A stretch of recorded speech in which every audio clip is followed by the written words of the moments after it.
Hello everybody, and welcome to the Fortean Slip Bedtime Stories. Tonight, two young men's encounter with Bigfoot. I would like to make a report of two encounters that happened to my uncle and I that took place in 1970 and 1971. We were 16 years old at the time. Both happened within a few miles of each other, northeast of the town of Covelo in Mendocino County, California. The first was a rock-throwing incident that happened at the Eel River below Howard Lake. My grandparents and my uncle lived in Covelo at the time, and I would spend summers there. My uncle and I were very close in age, just 5 months, so we were more like brothers growing up. This first incident, my grandfather dropped my uncle and myself at Howard Lake for a 3-day, 2-night camping trip. We only brought our sleeping bags, no tent, fishing poles, and a Sheridan pump pellet gun. We had about a dozen apples, a few oranges, and we would supplement that with fish and small game, birds, etc. The first day we caught fish for dinner, and nothing of note happened. The second day we decided to hike down the mountain to the Eel River to fish and explore. After a while at the river we got a little bored, and I had found a piece of driftwood shaped very much like a baseball bat. So being kids we started a simulated baseball game, where one of us would pitch small rocks from the gravel bar that we were on, and the other would smack it with the bat. We did this for a while, when all of a sudden a rock about fist size came flying down from the hillside behind me and landed between us. We were very startled to say the least. We yelled at whoever had done this to knock it off. Due to heavy brush and trees, we could see nothing. My uncle thought it might be some of his buddies from the town that followed us up there. No one was seen. We moved closer to the river and continued our impromptu game when another rock about the same size crashed between us again. We started to get pretty freaked out by this time. We yelled that we were armed. Pellet rifle, I know. And dangerous, and to show themselves. When nothing happened further, we grabbed our stuff and hiked back to our camp. We had to go up where the rocks had come from. My uncle carried the pellet gun, and I carried my bat.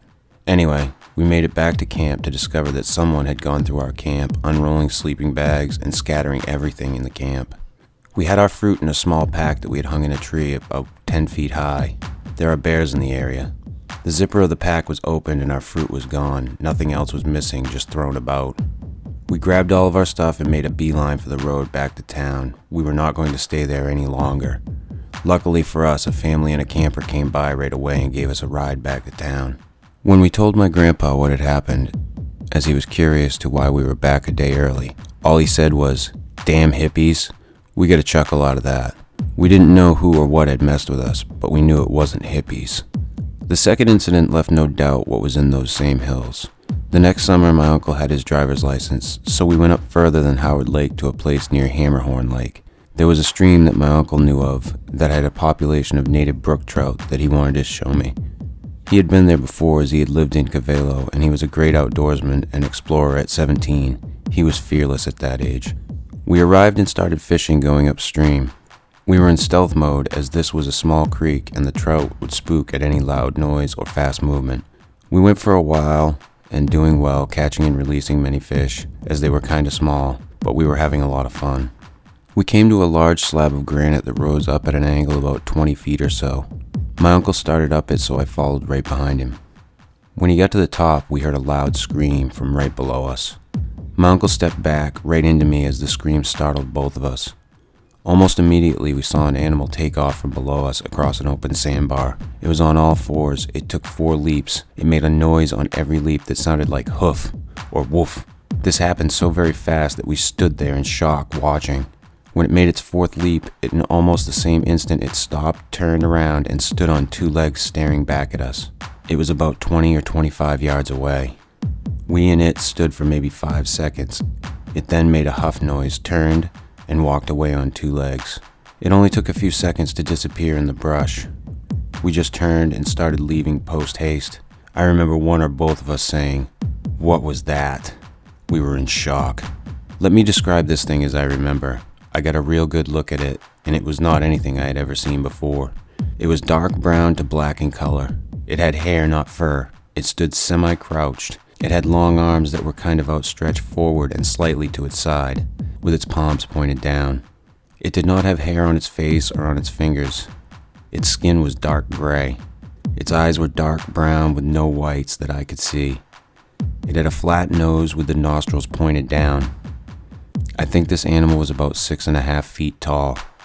My uncle was 6'3" at the time, and the creature was slightly taller. It had broad shoulders that tapered down to the waist.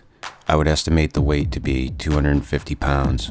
The deal about it being on all fours, if I was to speculate, I think that it was laying down below the granite slab that we were on, and we surprised it. That's why it took off on all fours.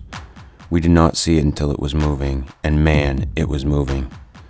The look on its face was one of shock or surprise, almost like it couldn't believe that we had gotten so close to it.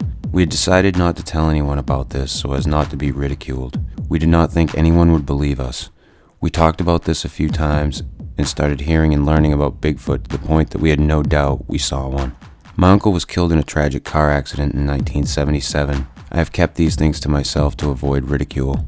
I feel that with all the research and photos and videos now that it is only a matter of time for definitive proof of Bigfoot's existence. My family members are skeptics and don't really care about this one way or another. I think that maybe reporting this here I can get some closure. It has weighed on me for over 40 years. Stephen DeMel, April 26, 2012.